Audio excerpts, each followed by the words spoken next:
The year is 1170. In the heart of Aquitaine, the court of Poitiers thrives under the watchful eye of Eleanor of Aquitaine. A woman of formidable intellect and unwavering will, Eleanor holds court, a beacon of culture and power amidst the medieval landscape. Courtly life revolves around music, poetry, and intellectual discourse. Eleanor, a patron of the arts, has cultivated an environment where troubadours, poets, and musicians flourish. These troubadours, hailing from across the region, bring with them tales of chivalry, love, and adventure. Their verses, sung in the vernacular, celebrate the ideals of courtly love, a refined and often idealized relationship between a knight and a noble lady. Eleanor's patronage is not merely financial. She actively participates in shaping the artistic landscape. She suggests themes, offers critiques, and fosters a spirit of innovation. The art produced under Eleanor's influence reflects the values and ideals of her court. Poems, songs, and illuminated manuscripts celebrate beauty, courage, and the complexities of human relationships. One popular theme is the unrequited love of a knight for a lady of higher social standing. The knight pledges his devotion, performing valiant deeds in her name, even if his love remains unfulfilled. This emphasis on idealized love elevates women to a position of respect and admiration, a stark contrast to the often harsh realities of medieval life. The values of chivalry are also celebrated through tournaments and displays of knightly prowess. These events reinforce the importance of courage, honor, and loyalty. Music provides the soundtrack to courtly life. Troubadours compose melodies that are both beautiful and emotionally evocative, further enhancing the experience of courtly love. Through her patronage, Eleanor shapes the cultural landscape of her time, leaving a lasting legacy that extends far beyond the walls of her court. The influence of Eleanor's court spreads, inspiring similar artistic movements in other regions of Europe, and setting a new standard for courtly behavior and artistic expression.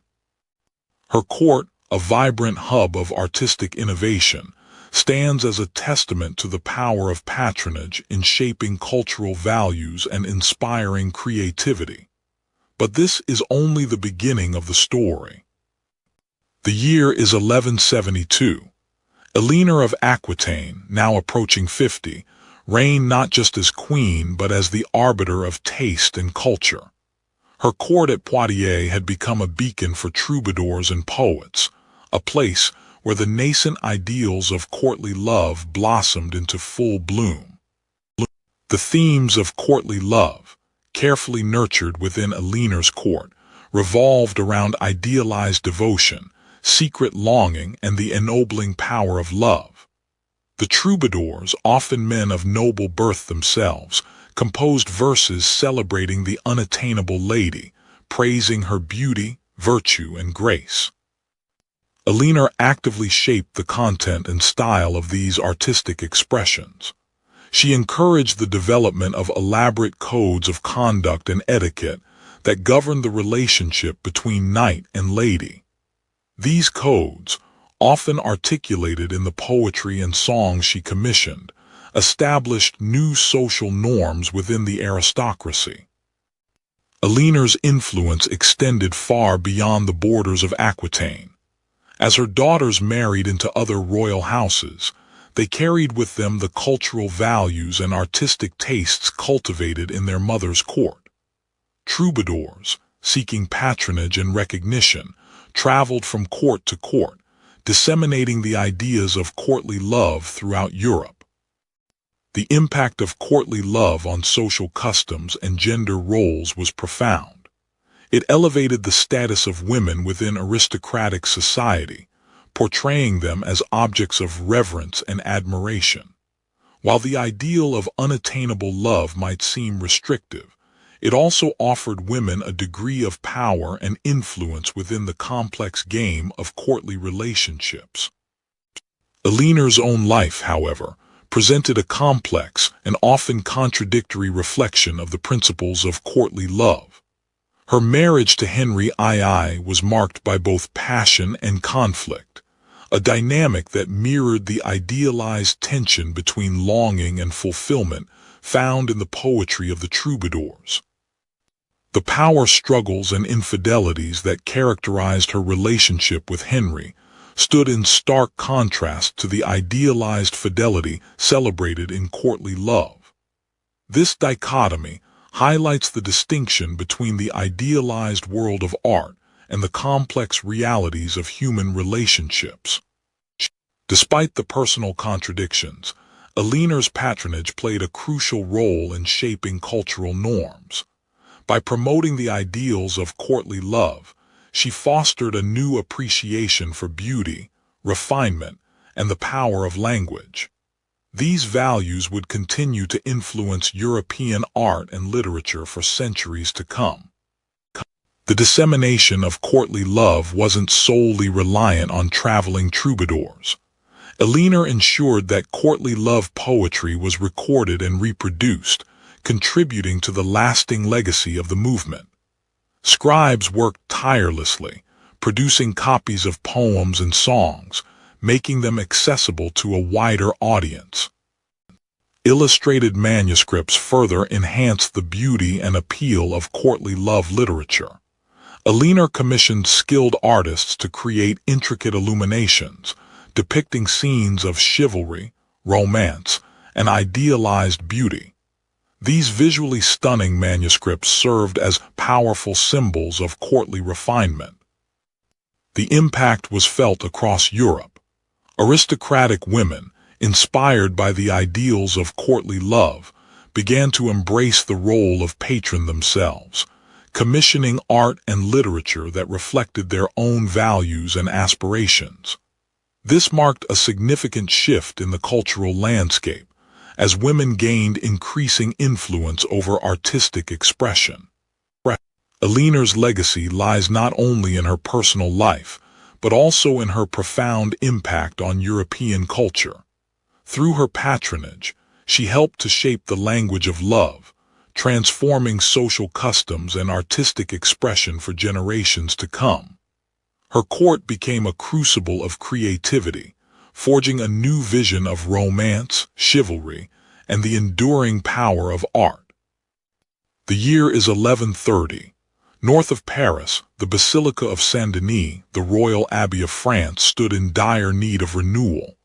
It was a symbol of the French monarchy, yet its aged structure spoke more of decay than divine glory.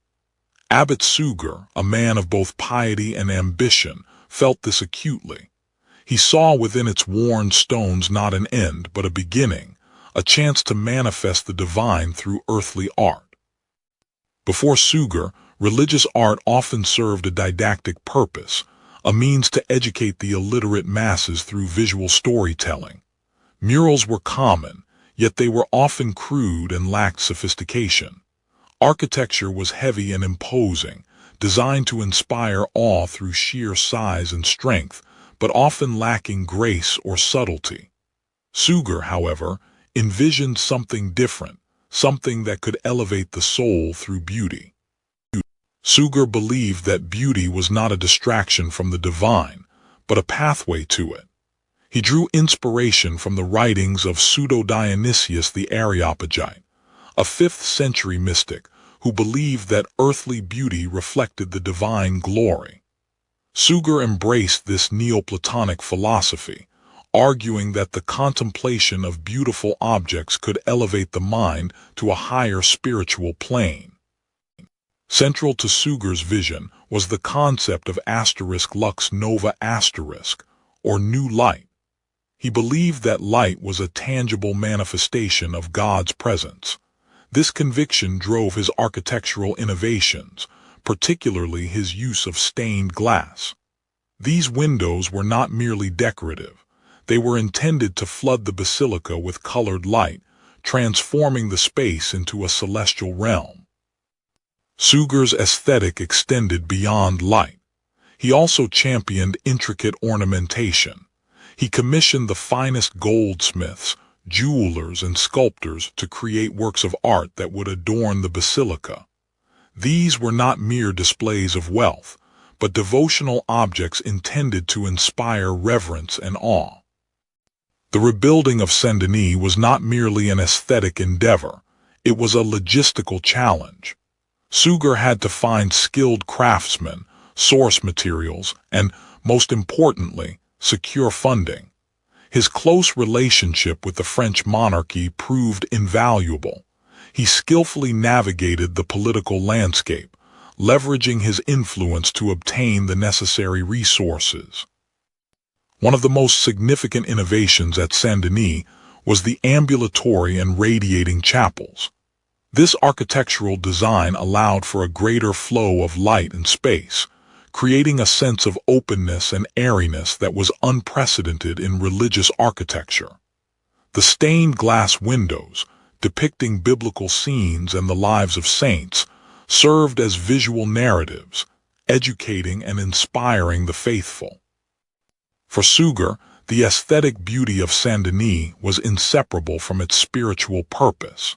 He believed that the basilica should be a reflection of the heavenly Jerusalem, a place where the earthly and divine realms intersected. His vision was not merely about creating a beautiful building. It was about creating a sacred space that would elevate the souls of those who entered it. Suger's patronage was not without its critics. Some saw his lavish spending as excessive, arguing that the church's resources should be used to alleviate poverty rather than to adorn buildings. However, Suger defended his actions, arguing that beauty was a form of spiritual nourishment and that a magnificent church was a fitting tribute to God. Suger meticulously documented his work at Saint-Denis in his writings, providing valuable insights into his artistic vision and theological motivations. His accounts offer a glimpse into the mind of a man who sought to transform the world through beauty, to create a space where heaven and earth could meet. The Basilica of Saint-Denis, under Suger's direction, became a blueprint for Gothic architecture. Its innovative use of light, space, and ornamentation influenced countless cathedrals across Europe, shaping the artistic landscape of the medieval world for centuries to come. Suger's vision had illuminated the darkness, ushering in a new era of artistic expression. Abbot Suger's legacy extends far beyond the walls of Saint-Denis. He demonstrated the transformative power of patronage, showing how a single individual with vision and resources could reshape the artistic landscape and inspire generations to come. His story is a testament to the enduring human desire to create beauty, to seek the divine through art, and to illuminate the darkness with light. Abbot Suger envisioned more than a renovation. He dreamed of a new kind of church, one filled with light, reaching towards the heavens. Saint-Denis was to be a beacon of spiritual enlightenment, a testament to the glory of God built not of earthly stone alone, but of light and divine inspiration. The pointed arch, a seemingly simple innovation, was the key. Suger understood that by distributing weight more efficiently than the rounded arches of the Romanesque style, the pointed arch allowed for taller, thinner walls and larger windows. This was the foundation of his vision. The construction process was a monumental undertaking. Master masons, skilled artisans, and laborers worked tirelessly, quarrying stone, shaping it with precision, and raising it into place. It was a symphony of human effort, orchestrated by Suger's unwavering determination. Ribbed vaults, another groundbreaking feature, provided structural support and allowed for even greater height and thinner walls. These stone ribs crisscrossed the ceiling, creating a complex and beautiful framework that distributed weight evenly. But it was the stained glass that truly transformed Saint-Denis. Suger believed that light was a divine manifestation, and he sought to fill the basilica with it. Stained glass windows, depicting biblical scenes and the lives of saints, became not just decorations, but sources of spiritual illumination. As the sunlight streamed through the stained glass, it transformed the interior of Saint-Denis into a kaleidoscope of color. The blues of sapphire, the reds of ruby, the golds of the sun, all blended together to create an atmosphere of ethereal beauty. The symbolism of the building was carefully considered. The height of the arches symbolized the aspiration towards heaven. The light represented divine presence.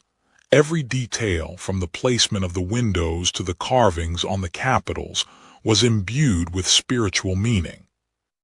Such a grand vision required immense financial resources.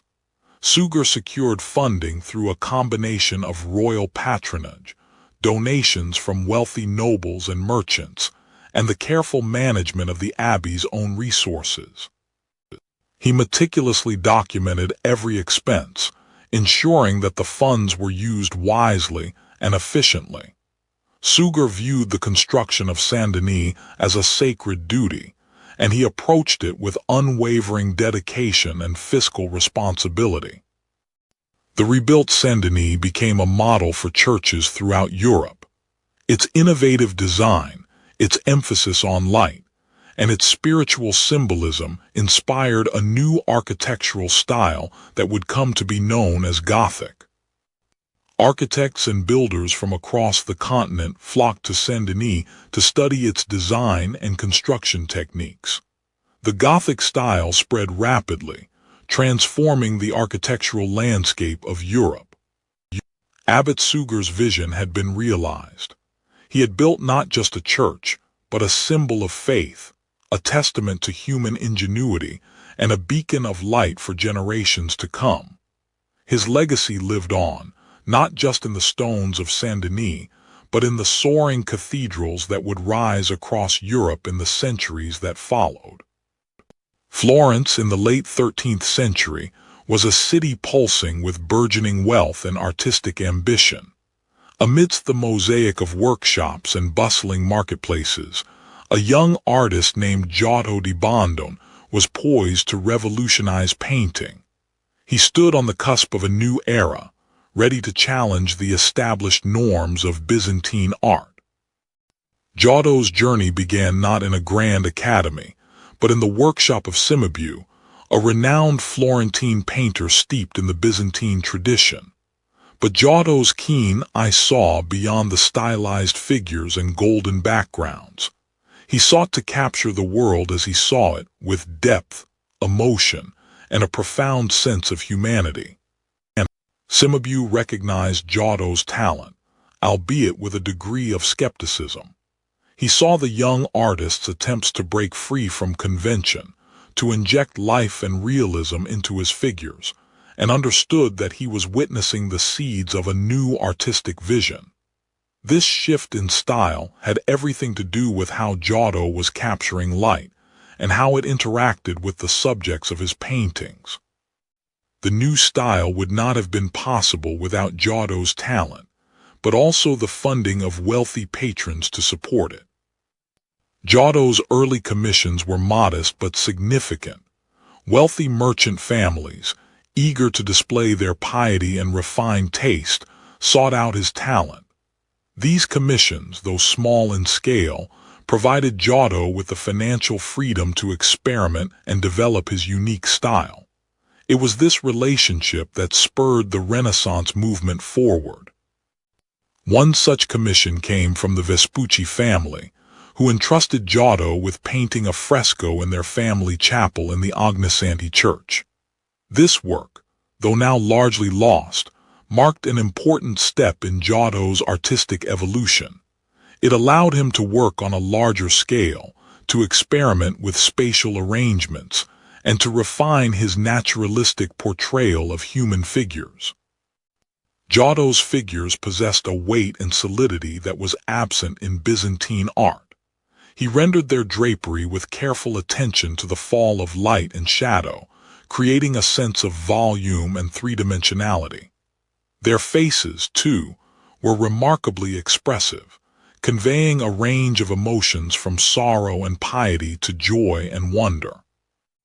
The patrons, though often driven by religious devotion or a desire for social prestige, also played a vital role in shaping Giotto's artistic vision. Their preferences and expectations influenced his choice of subject matter, the scale of his works, and the overall aesthetic. These were the realities of being a commissioned artist. Another important early commission came from the Franciscan order in Assisi.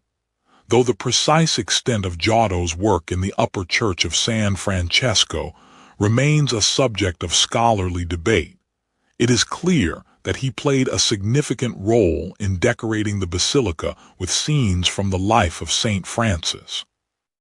In these frescoes, Giotto's naturalism reached new heights. He depicted Saint Francis not as a remote, otherworldly figure, but as a compassionate and relatable human being, interacting with the world around him. His revolutionary approach marked a clear break from the static and stylized conventions of Byzantine art. The impact of Giotto's early commissions was profound. His naturalistic style captivated audiences, breathing new life into religious narratives and inspiring a generation of artists. His work became a touchstone for the Renaissance, paving the way for the artistic innovations of the 15th century and beyond. Giotto's legacy extended beyond his own artistic achievements. He established a thriving workshop, training a new generation of artists who would carry on his naturalistic style and further refine his techniques. This passing of knowledge was crucial to the style's growth and evolution. The patronage of wealthy families and religious institutions enabled Giotto to break free from the constraints of the past and forge a new path for Western art. His early commissions were not merely financial transactions. They were collaborations that shaped the course of art history. The symbiotic relationship between artist and patron, so evident in Giotto's career, would continue to play a crucial role in the development of art for centuries to come. The Bardi Chapel in the Basilica di Santa Croce, Florence, became Giotto's canvas, a space where devotion and artistic innovation intertwined. The Bardi family, a powerful banking dynasty, commissioned Giotto to adorn their private chapel with frescoes depicting the life of Saint Francis of Assisi, a narrative that resonated deeply in a time of spiritual and economic change. Giotto meticulously planned the narrative, breaking down Saint Francis's life into a series of easily digestible scenes. One of the earliest and most striking frescoes depicts Francis renouncing his worldly possessions. Giotto captured the emotional intensity of the moment, as the saint divests himself of his rich garments before a disapproving father and a supportive bishop. The fresco's composition is masterful. Giotto abandoned the flat, symbolic representations of Byzantine art, opting instead for a more naturalistic approach. He employed linear perspective, creating a sense of depth and realism that drew viewers into the scene. The figures are not mere icons. They are individuals with distinct emotions, reacting to the unfolding drama. The Bardi family, while desiring a depiction of Saint Francis's life, also sought to project their own image of piety and wealth. They understood the power of art to communicate status and virtue. Giotto, a shrewd observer of human nature, navigated this delicate balance between artistic expression and patron expectation. Each scene within the Bardi Chapel contributed to the overall narrative arc. From Francis receiving the stigmata to his death and ascension, Giotto carefully orchestrated the visual storytelling, guiding the viewer through the saint's spiritual journey. The arrangement of scenes allowed the story to unfold in a linear, yet deeply emotional, way. The fresco depicting the death of Saint Francis is particularly poignant. Giotto masterfully conveyed the raw emotion of the scene, the grief of the friars surrounding the saint's deathbed, and the heavenly promise of salvation. This powerful imagery reinforced the Franciscan ideals of poverty, humility, and devotion. The Bardi family's wealth allowed Giotto access to the finest materials. The vibrant blues of ultramarine, derived from lapis lazuli, were used sparingly but strategically to highlight key figures and moments, enhancing the visual impact of the frescoes. The pigment's costliness further underscored the Bardi family's affluence. The Bardi chapel became a symbol of the family's status and piety. It was a place for private devotion, but also a public declaration of their wealth and influence. The chapel served as a testament to their patronage and their commitment to the Franciscan ideals. News of Giotto's revolutionary frescoes spread quickly throughout Florence. People flocked to Santa Croce to witness the groundbreaking artwork. The Bardi Chapel became a source of civic pride, a testament to Florence's artistic and economic prowess. The completion of the Bardi Chapel marked a significant milestone in Giotto's career. The frescoes cemented his reputation as a master artist, paving the way for future commissions and further innovations in the art of painting. It was a project that demanded a great deal of Giotto, but he enjoyed seeing his vision come to life. Centuries later, the Bardi Chapel continues to captivate audiences. Art historians study Giotto's innovative use of perspective, his expressive figures, and his masterful storytelling. The frescoes stand as a testament to the enduring power of art and the vital role of patronage in its creation. The legacy of the Bardi Chapel extends far beyond its immediate context. It represents a pivotal moment in the history of art, a bridge between the medieval and the Renaissance, a shining example of how patronage, when combined with artistic genius, can illuminate the dark corners of history. Eleanor understood the power of art to legitimize her rule. By fostering a court culture of poetry and music, she projected an image of sophistication and refinement, crucial for maintaining her influence in a turbulent political landscape. The songs commissioned by Eleanor weren't mere entertainment. They subtly reinforced the ideals of chivalry and loyalty, virtues she expected from her vassals. The very act of patronage served as a display of her wealth and authority. For Abbot Suger, the rebuilt Basilica of Saint-Denis was more than a house of worship. It was a testament to the glory of God, and by extension, the power of the French monarchy he served. The sheer scale and magnificence of the building proclaimed the king's divine right to rule. The luminous stained glass, the soaring arches, all served a didactic purpose, reinforcing religious dogma and inspiring awe in the faithful.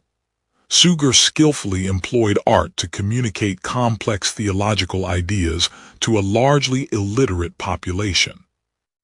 Giotto's frescoes in the Bardi Chapel provided the family with a visual representation of their piety and wealth.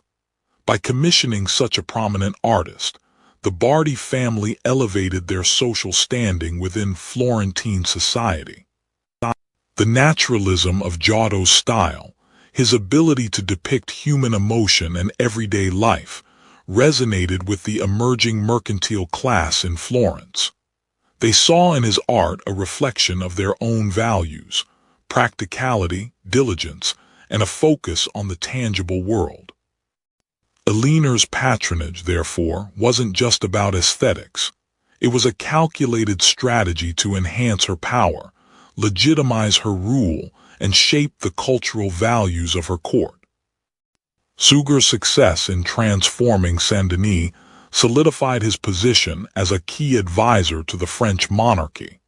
His ability to marshal resources and inspire artistic innovation strengthened the king's authority and prestige.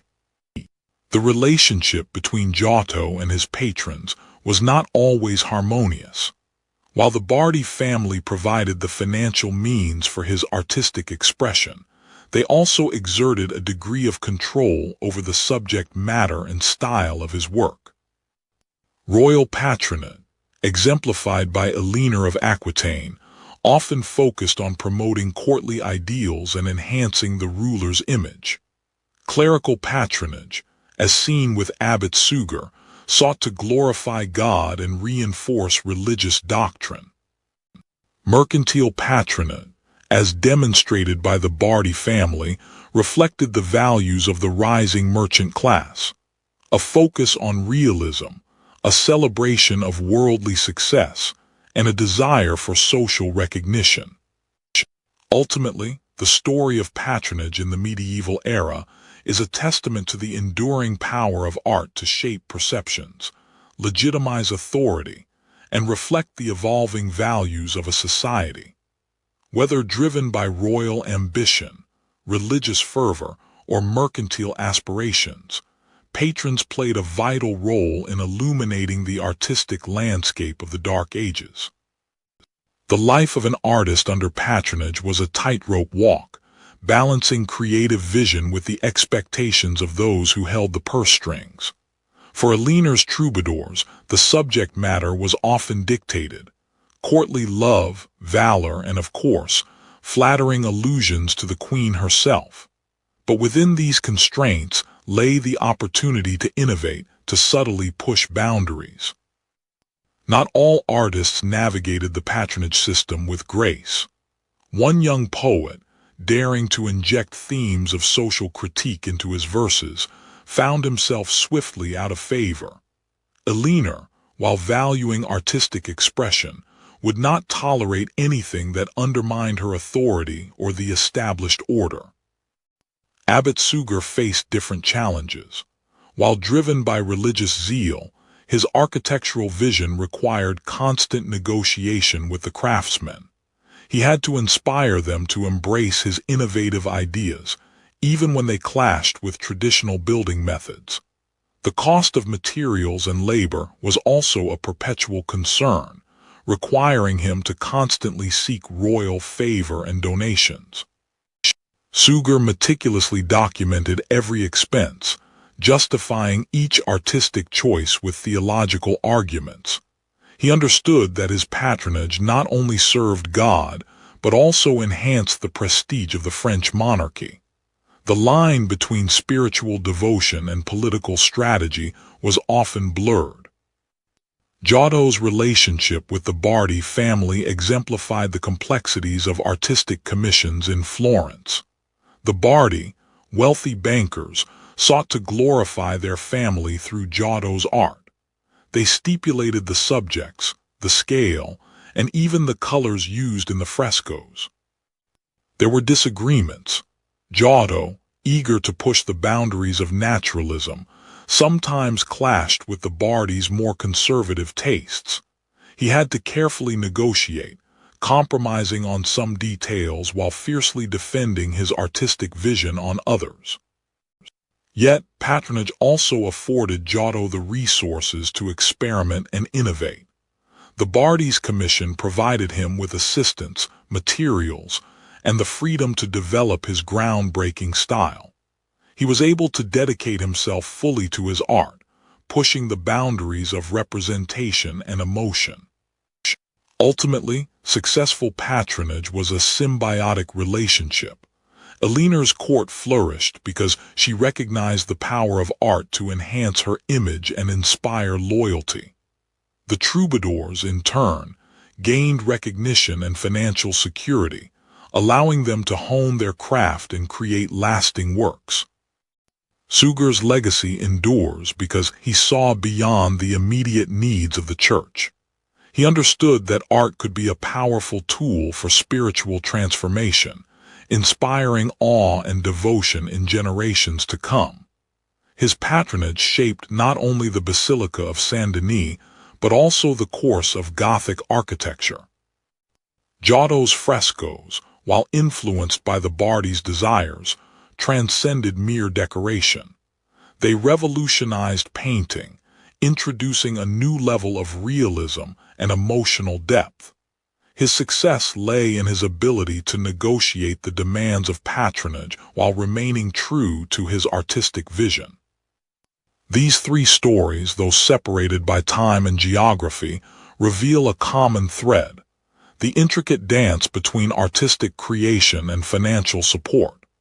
Patronage, with its constraints and freedoms, shaped the art of the medieval period, leaving a legacy of beauty and innovation. The patrons of the medieval era, driven by diverse motivations, played a vital role in enabling artistic expression. Their influence, for better or worse, helped illuminate a period often mischaracterized as dark, revealing the brilliance and complexity of its artistic achievements. The seeds of the Renaissance were sown in the fertile ground of medieval patronage. Elinor's court, a beacon of culture, exemplified how royal support could nurture artistic expression. The tradition of patronage begun by figures like Elinor would continue, albeit in evolving forms, into the coming centuries.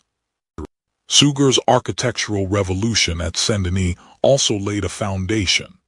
His emphasis on light and beauty as expressions of the divine influenced generations of architects, inspiring the grand cathedrals that would later grace the European landscape. The sheer scale of his ambition demonstrated the transformative power of ecclesiastical patronage. Giotto's groundbreaking naturalism, made possible by the Bardi family's patronage, shattered artistic conventions. His figures, imbued with human emotion and rendered with unprecedented realism, served as a crucial stepping stone towards the Renaissance ideals of humanism and artistic innovation. As the medieval period drew to a close, a new force emerged: the merchant class. Their growing wealth fueled a demand for art that extended beyond the confines of the church and the aristocracy. This burgeoning market created opportunities for artists to explore new themes and styles. These wealthy merchants, eager to display their affluence and cultivate a refined image, became significant patrons themselves. They commissioned portraits, decorated their homes with art, and supported public works, gradually shifting the focus of artistic production. The rise of the merchant class also fostered the growth of independent workshops. Artists, no longer solely reliant on the patronage of the church or nobility, could cater to a wider clientele and exercise greater control over their work. This shift in patronage coincided with a renewed interest in classical art and learning. Artists, inspired by the rediscovered texts and sculptures of antiquity, sought to emulate the naturalism and humanism of the ancient world. Giotto's influence on later artists cannot be overstated. His emphasis on observation, his innovative use of perspective, and his ability to convey emotion through his figures paved the way for the artistic breakthroughs of the Renaissance. Artists like Masaccio directly built upon Giotto's foundations, developing even more sophisticated techniques for representing the human form and creating a sense of depth and space. The principles of linear perspective, pioneered by earlier artists, found their full expression in Masaccio's work. Sculptors like Donatello, similarly inspired by classical ideals and Giotto's naturalism, created works of unprecedented realism and emotional power. His bronze David, a masterpiece of Renaissance sculpture, embodies the spirit of humanism and civic pride that characterized the era. The high Renaissance masters, such as Leonardo da Vinci, Michelangelo, and Raphael, represent the culmination of these artistic trends.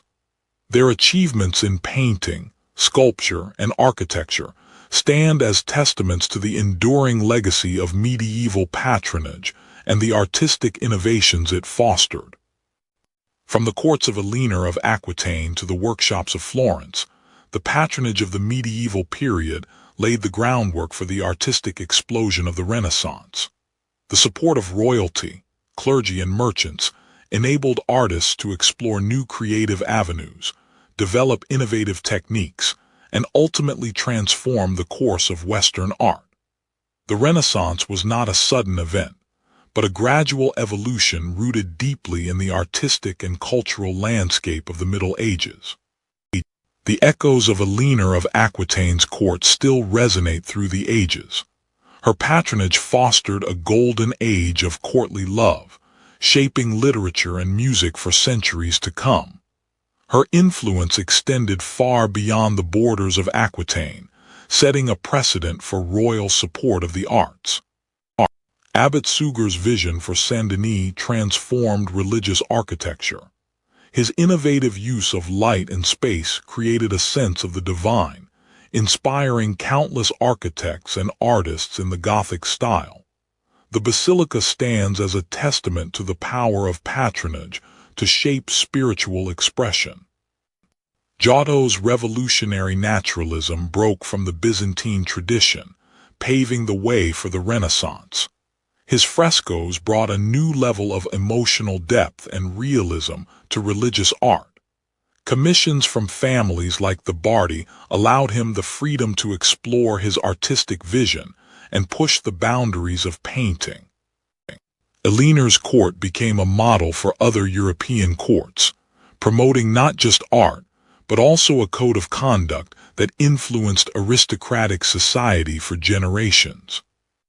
Suger's commitment to Saint-Denis involved not only financial support, but also a profound understanding of the theological significance of art.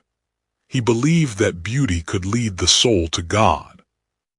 Giotto's workshop became a training ground for a new generation of artists, spreading his innovative style throughout Italy and beyond. His influence can be seen in the works of countless painters who followed him. Alinor's impact on the arts extended beyond her lifetime.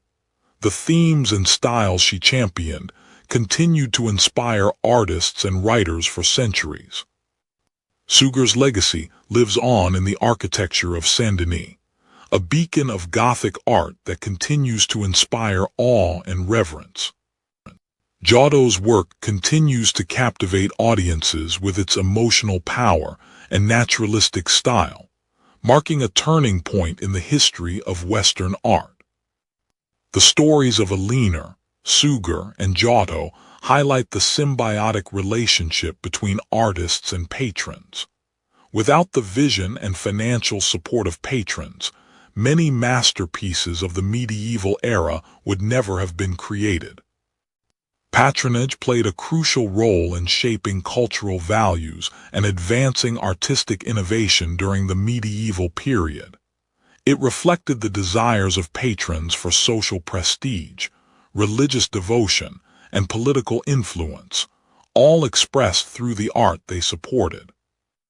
The examples of Alinor, Suger, and Giotto continue to teach us about the power of art to transcend time, and the enduring importance of supporting creativity and innovation in all its forms.